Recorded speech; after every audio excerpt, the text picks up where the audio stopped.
The potential devastation to the Gulf Coast, its economy, and its people require us to continue our relentless efforts to stop the leak and contain the damage.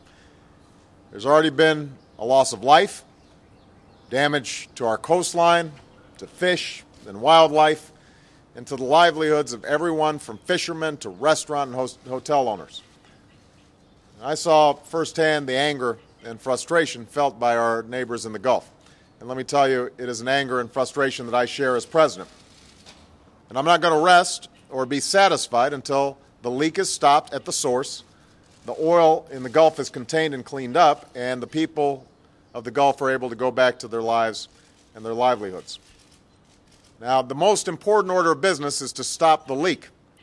I know there have been varying reports over the last few days about how large the leak is, but since no one can get down there in person, we know there's a level of uncertainty. But as Admiral Thad Allen said today, our mobilization and response efforts have always been geared toward the possibility of a catastrophic event. And what really matters is this. There's oil leaking, and we need to stop it, and we need to stop it as soon as possible.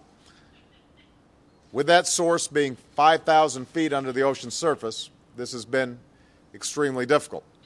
But scientists and engineers are currently using the best, most advanced technology that exists to try to stop the flow of oil as quickly as possible.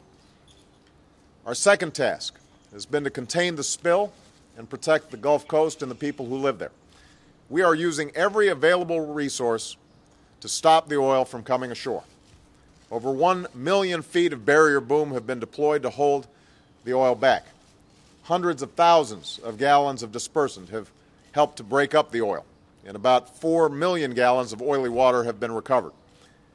13,000 people have been mobilized to protect the shoreline and its wildlife, as has the National Guard.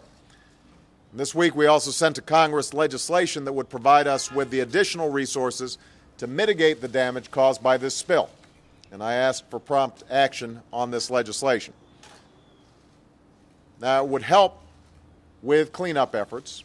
It would provide unemployment assistance and job training to folks whose jobs are affected by this crisis, and it would help with the region's economic recovery. That's why this legislation is important. It would also help ensure that companies like BP that are responsible for oil spills are the ones that pay for the harm caused by these oil spills, not the taxpayers. I know BP is committed to pay for the response effort, and we will hold them to their obligation. I have to say, though, I did not appreciate what I considered to be a ridiculous spectacle during the congressional hearings into this matter. You had executives of BP and Transocean and Halliburton falling over each other to point the finger of blame at somebody else. The American people could not have been impressed with that display, and I certainly wasn't. For too long, for a decade or more, there's been a cozy relationship between the oil companies and the federal agency that permits them to drill. It seems as if permits were too often issued based on little more than assurances of safety from the oil companies. That cannot and will not happen anymore. To borrow an old phrase, we will trust, but we will verify. The part of the agency in charge of inspecting the safety of oil rigs and platforms and enforcing the law. That way there's no conflict of interest, real or perceived. We've also ordered immediate inspections of all deepwater operations in the Gulf of Mexico. And we've announced that no permits for drilling new wells will go forward until the 30-day safety and environmental review that I requested is completed.